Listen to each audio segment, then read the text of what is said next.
কিছু কথা না বললেই না। আমি এত খোঁচাখুচি পছন্দ করি না।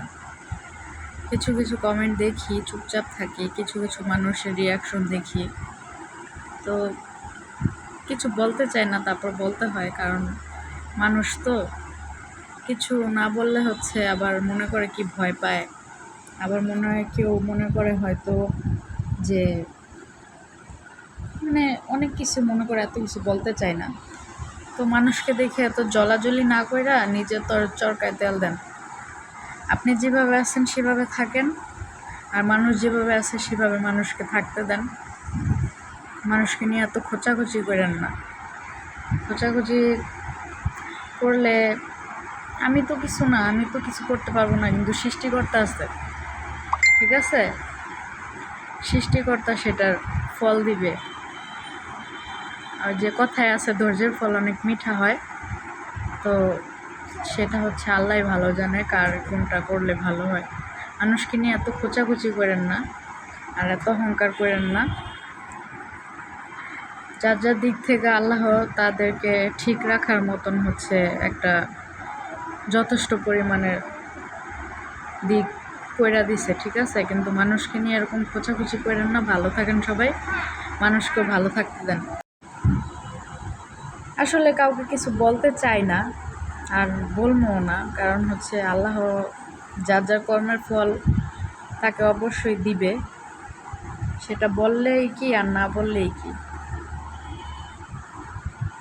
তো বেশি কিছু আর বলতে চাই না, শুধু এইটাই বলতে চাই যে যে যেভাবে আছেন সেভাবে ভালো আছেন। আল্লাহ আপনার কখনো কারো ক্ষতি করি নাই, কাউকে বরদোয়া দেই নাই। হয়তো রাগের মাথায় কিংবা হচ্ছে মাঝে মাঝে মানুষ অনেক রকমের কথা বলে, কিন্তু মন থেকে কারোর সাথে কোনো খারাপ কথা, কাউকে বরদোয়া দেওয়া, তারপর হচ্ছে কারো নিন্দা করা, এগুলো করি নাই, করতে চাইও না। আর কিছু বইলা নিজেকে প্রমাণও করতে চাই না, কারণ আল্লাহ তো বলছে যে মানুষ ভালো কখনো মানুষকে বলে না, খারাপই বলে। যে হচ্ছে ভালো তাকেও মানুষ খারাপ বলে, আর যে খারাপ তারে তো আর বেশি খারাপ বলে। কিন্তু নিজে কি সেটার পিছন দিকে তাকায় দেখে না, মানুষকে দুইটা কথা বলতে মানে তোয়াক্কাও করে না।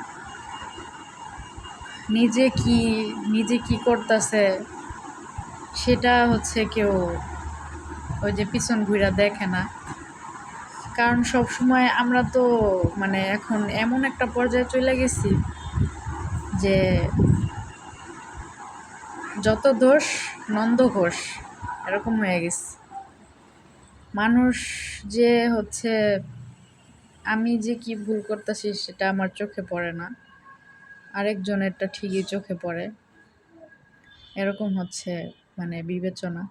তো কিছু বলতে চাই না। আপনি যেভাবে আছেন সেভাবে ভালো আছেন, আমি যেভাবে আছি সেটা আমি ভালো আছি। নিন্দা, পরচর্যা এগুলা বাদ দেন। এখনও মনে হয় মৃত্যুর ভয় তো করেনি না। মিথ্যা অহংকার নিয়ে কতদিন আর বাচ্চা থাকবেন? 2 দিনের দুনিয়া। মিথ্যা অহংকার তো আর থাকবো না সারা জীবন। মিথ্যা অহংকার একদিন মরার পর ঠিকই আল্লাহ। যাক, এত কথা বলতে চাই না। ভালো থাকবেন সবাই, সুস্থ থাকবেন।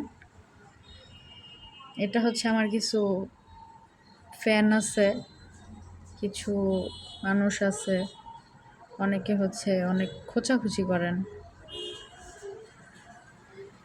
আর এটা আমার বেলায় না, এটা সবার বেলায়, দুনিয়া ভইরে এগুলাই হইতাছে দেখতাছি। কারণ অনলাইনে দেখি ওইটা হইতাছে সেটা হইতাছে। এগুলা করিয়েন না ভাই, এগুলা করে কি লাভ? নিজের খাইয়ে আরেকজনের খোঁচাখুচি করার।